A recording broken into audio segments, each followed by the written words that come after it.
Setelah muncul ke permukaan dan mengambil nafas, aku terperangah melihat keadaan di sekitar. Terang sekali. Kubu Maimunah tidak terlihat. Rasanya tadi aku tidak menyelam di kolam ini. Tapi lihatlah, aku dikelilingi penduduk kampung. Mereka semua bersorak ketika aku muncul di permukaan. Wajah mereka, sumpah, aku tidak kenal sama sekali. Sambil menebar senyum, mereka menyuruhku naik ke darat. Seorang pemuda gagah menyodorkan handuk untuk mengelap tubuhku yang basah kuyup. Hebat, ujarnya. Mereka semua menyuarakan kagum setelah melihat aku muncul dari kolam itu. Tanpa sempat berkata, aku diajak pemuda itu singgah ke rumahnya. Sambil menaiki anak tangga, mataku melirik jarum jam yang menempel di dinding menghadap ke arah pintu. Pukul 14.00. Apa aku sedang bermimpi sekarang? Di sini semua orang masih sibuk dengan aktivitas mereka, mencari damar, rotan, dan semambu. Aku tidak masuk ke rumah, hanya duduk di sebuah kursi kayu di beranda rumah. Di depanku bocah-bocah kecil tak berbaju sedang asik bermain gasing. Sebagian orang tua juga ikut menikmati permainan mereka. Bapak-bapak yang lewat kadang melempar senyum hanya sekedar menyapa. Di tengah keriuhan itu, aku melihat seorang lelaki tua berkopiah haji duduk bersila sambil melinting tembakau di sebuah sepeda motor yang tidak ada mereknya. Kadang-kadang dia juga melempar senyum melihat tingkah anak-anak kampung ini. Penampilannya jauh berbeda, terlihat lebih berwibawa. Pemuda tadi keluar membawakan 2 cangkir kopi dan beberapa potong kue. Makanlah dulu, jangan terburu-buru, katanya kepadaku. Aku menghirup kopi dan mengunyah sepotong kue yang sudah dihidangkan. Siapa bapak itu? Tanyaku kepada pemuda itu. Sebanyak manusia yang kau lihat di sini, kenapa bapak itu yang kau tanyakan? Jawabnya. Aku seperti pernah melihat wajahnya. Jawabku pura-pura mengenalinya. Aku pun mulai perbincangan hangat dengan pemuda ini. Bahkan aku lupa menanyakan namanya. Tubuhnya tinggi besar, parasnya sungguh menawan. Pemuda ini belum menikah. Dia tinggal dengan seorang ayah yang tidak lagi muda. Aku segan menanyakan di mana atau siapa ibunya. Tapi yang pasti dia sangat banyak bercerita tentang ayahnya. Ketika sang ayah masih sering melaut menangkap ikan, dia paling suka melihat matahari terbenam di tengah air, memungut sisa-sisa udang yang tidak masuk timbangan, atau sekedar mendengar cerita ayahnya tentang hujan dan petir. Tak kusangka pemuda segagah dia takut dengan hujan dan petir. Itu dulu waktu aku masih kecil, katanya sambil bercanda. Perlahan sepertinya aku mulai menyukai tempat ini.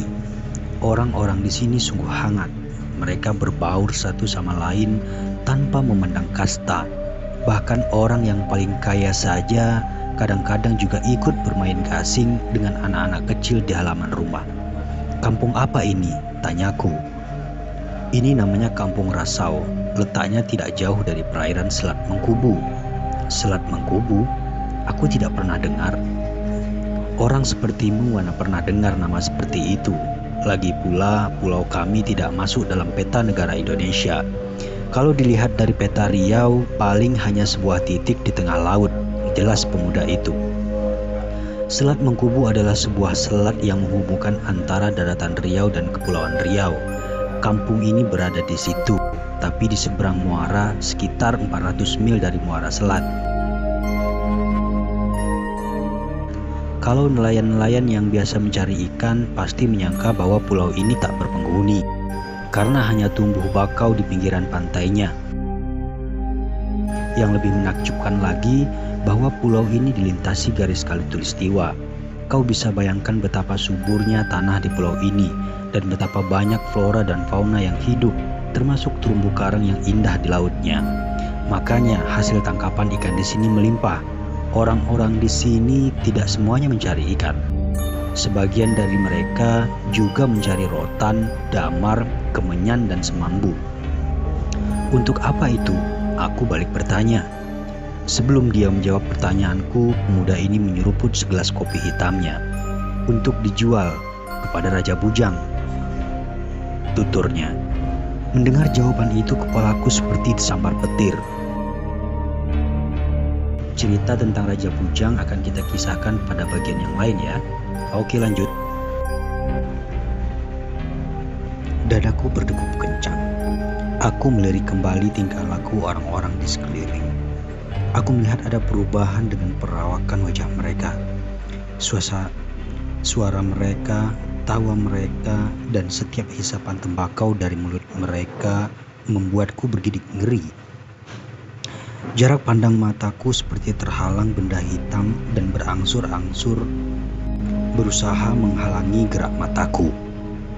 "Kau kenapa?" ucap pemuda itu yang kini tak lagi bisa aku jawab. Aku kembali melirik jarum jam yang menempel di dinding ruang tamu rumah itu. Pukul 14.30.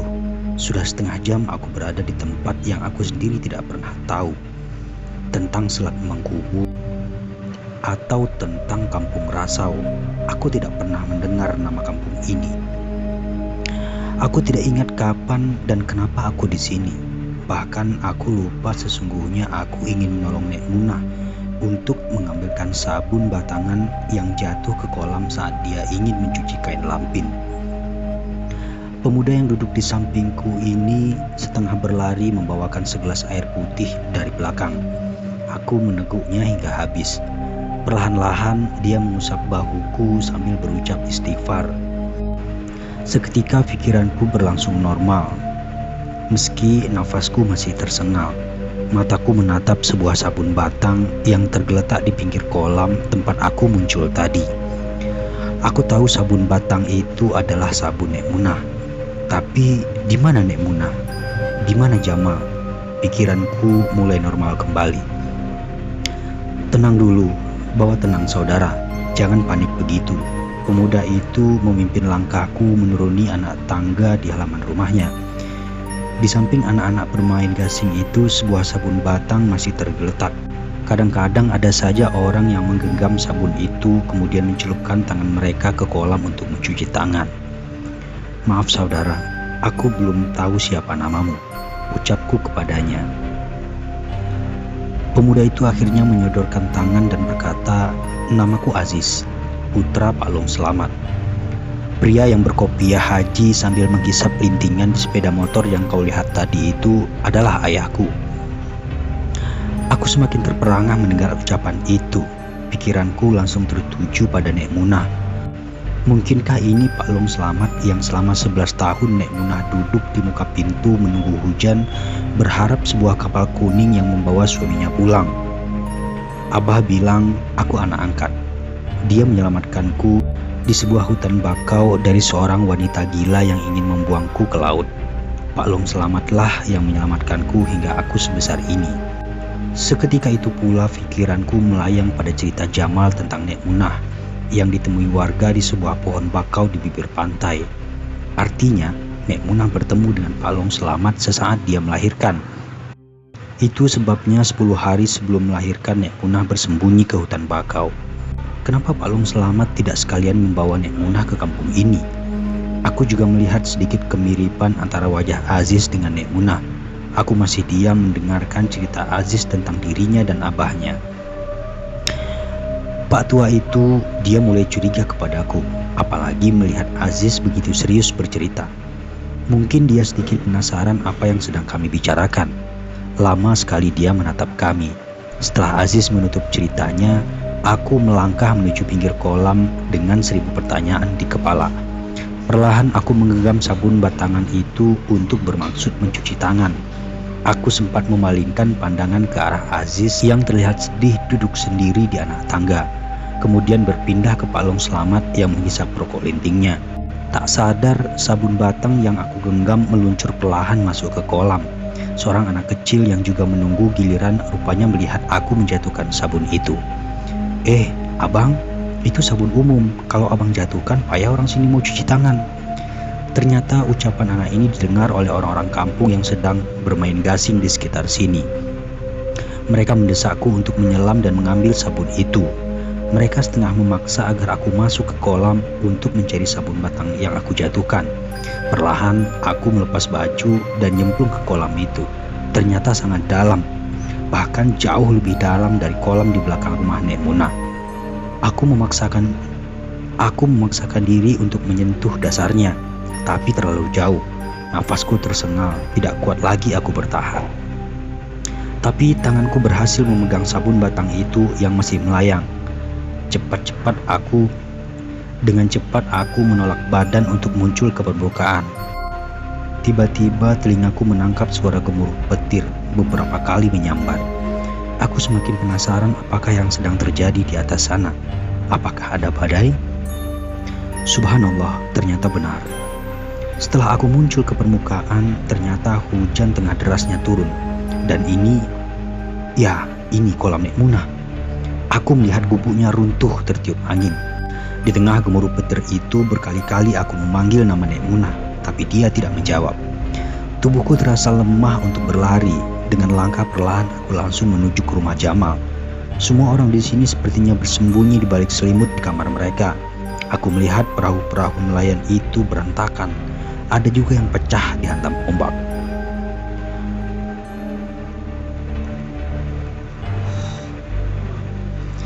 Sesampainya di rumah Jamal, tanganku keras sekali memukul daun pintu.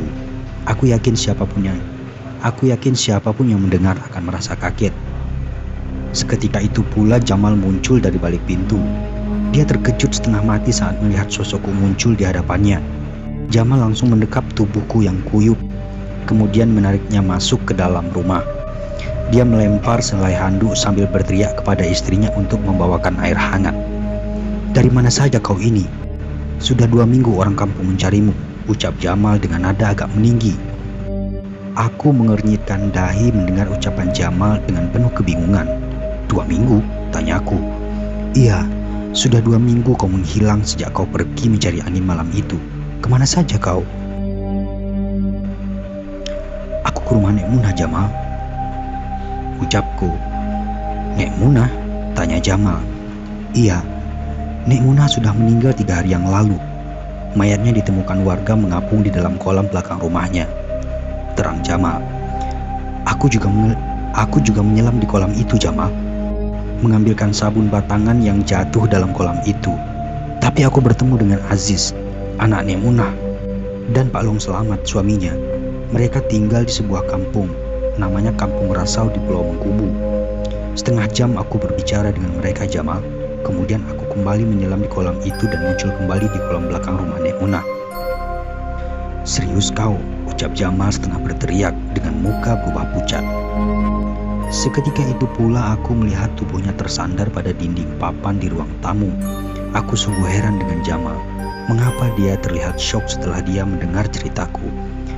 "Kampung Rasau dan Pulau Mengkubu itu adalah tempat tinggal orang Bunian," ucap Jamal berbisik. Setelah malam itu semuanya terungkap. Pada keesokan harinya warga ramai-ramai datang ke rumah Jamal setelah mendapat kabar bahwa aku sudah ditemukan. Warga pun menghubungkan cerita yang aku alami dengan Nek Munah, suaminya dan anaknya. Orang-orang kampung mempercayai bahwa Pak Long Selamat tidak meninggal, tapi berpindah alam dan hidup dengan bangsa Bunian.